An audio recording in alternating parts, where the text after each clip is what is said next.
আপনি কি কখনো ভেবেছেন যখন আপনি জানামাজে দাঁড়িয়ে বলেন আল্লাহু আকবার, তখন আল্লাহ ঠিক কোথায় থাকেন? ভিডিওটির সময় শুনে যাবেন। এই প্রশ্নটা হয়তো কখনো মাথায় আসেনি, অথবা এসেছে কিন্তু উত্তর খোঁজার সাহস হয়নি। কিন্তু 1400 বছর আগে এক সাহাবী এই প্রশ্নের উত্তর জেনেছিলেন এবং সেই উত্তর শুনে তিনি জ্ঞান হারিয়েছিলেন। আজ সেই ঘটনাটি শেয়ার করব। একটি রাতের ঘটনা। মদিনার অলিতে গলিতে মদিনার রাত, চাঁদের আলোয় ধুয়ে যাচ্ছে পথঘাট। মসজিদে নববীতে তখনও প্রদীপ জ্বলছে। রাসূলুল্লাহ সাল্লাল্লাহু আলাইহি ওয়াসাল্লাম তার সাহাবীদের নিয়ে বসে আছেন।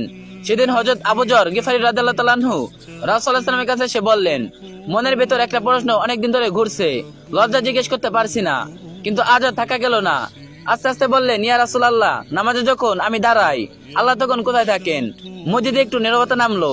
রাসূলুল্লাহ সাল্লাল্লাহু আলাইহি ওয়াসাল্লাম তার দিকে তাকালেন। সে চোখে ছিল অসীম মায়া। তারপর ধীরে ধীরে বললেন, আল্লাহ তাআলা তার বান্দার দিকে মুখ করে থাকেন যখন সে নামাজে থাকে এবং অন্যদিকে মনোযোগ না দেয়। সুনানে নাসাই, হাদিস 11095। আবু যর রাদিয়াল্লাহু তাআলা আনহু কথাটা শুনলেন। 1 সেকেন্ড, 2 সেকেন্ড, তারপর হঠাৎ তার চোখ দিয়ে পানি পড়তে শুরু করলো। বুকের ভিতর কি যেন ভেঙে চুরমার হয়ে গেল। আল্লাহ নামাজে আমার দিকে মুখ করে থাকেন। সে মহান মুনিব, যিনি সমগ্র সৃষ্টি জগতের মালিক, যার একটি কোন বলায় পৃথিবী, গ্রহ নক্ষত্র সহ সকল সৃষ্টি হয়েছে, তিনি আমার মতো একজন সামান্য বান্দার দিকে মুখ করে থাকেন। এবং আমি নামাজে দাঁড়িয়ে এদিক ওদিক তাকাই, মাথায় সংসারের চিন্তা করে, ব্যবসার হিসাব করি। এই ভাবনা এসে আঘাত করলো বুকের মাঝখানে। আর সেই আঘাত সহ্য করতে পারলেন না আবু যর রাদিয়াল্লাহু তাআলা আনহু। তিনি জ্ঞান হারিয়ে ফেললেন। আল্লাহ কি সত্যি এতটাই কাছে থাকেন? এটা কি শুধু একটা গল্প? না, কুরআনে আল্লাহ তাআলা নিজেই বলেছেন, আমি তোমার শাহরগ ও গলার শিরা থেকেও বেশি কাছে। সূরা কাফ আয়াত 16। আরেক হাদিসে আছে, বান্দা যখন নামাজে দাঁড়ায় আমি তার সামনে থাকি।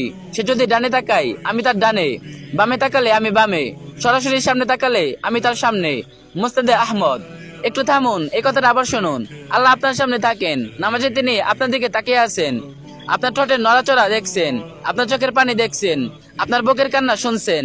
আমরা কি জানি নামাজে কাকে পাচ্ছি? আবু হুরায়রা রাদিয়াল্লাহু তাআলা আনহু বলেন, রাসূলুল্লাহ সাল্লাল্লাহু আলাইহি ওয়াসাল্লাম একদিন বললেন, তোমরা কি জানো নামাজে বান্দা কার সাথে কথা বলে? সাহাবীরা চুপ। রাসূলুল্লাহ সাল্লাল্লাহু আলাইহি ওয়াসাল্লাম বললেন, সে তার রবের সাথে কথা বলে। তাই সে যেন ভালো করে ভাবে সে কিভাবে কথা বলছে। মুস্তাদরাকে হাকিম। ভাবুন একবার, দুনিয়া কোনো বড় নেতার সাথে দেখা হলে আমরা কতটা প্রস্তুতি নেই, পোশাক ঠিক করি, কথা গুছিয়ে নেই, ওনার কথায় মনোযোগ দেই। কিন্তু আল্লাহর সাথে কথা বলার সময় মন থাকে বাজারে, আর নামাজের পর ব্যবসা কিংবা প্রতিষ্ঠানের হিসাবে। আবু যর রাদিয়াল্লাহু তাআলা আনহু অজ্ঞান হননি ভয়ে, তিনি অজ্ঞান হয়েছিলেন লজ্জায়। সারা জীবন নামাজ পড়েছেন, কিন্তু কখনো ভাবেননি এই নামাজ আল্লাহ নিজেই সামনে দাঁড়িয়ে থাকেন। এই ব্যাপারটি ভাবতেই তার হৃদয় আর নিতে পারেনি। আর আমরা প্রতিদিন 5 বার এই সুযোগ পাচ্ছি। প্রতিদিন আল্লাহ আমাদের দিকে মুখ করে অপেক্ষা করছেন, এবং আমরা মোবাইল রেখে উঠি, কোন রকম নামাজ শেষ করে উঠে যাই। পুরো নামাজের মনোযোগ থাকে কার ব্যাপারে কি প্ল্যান, নিজের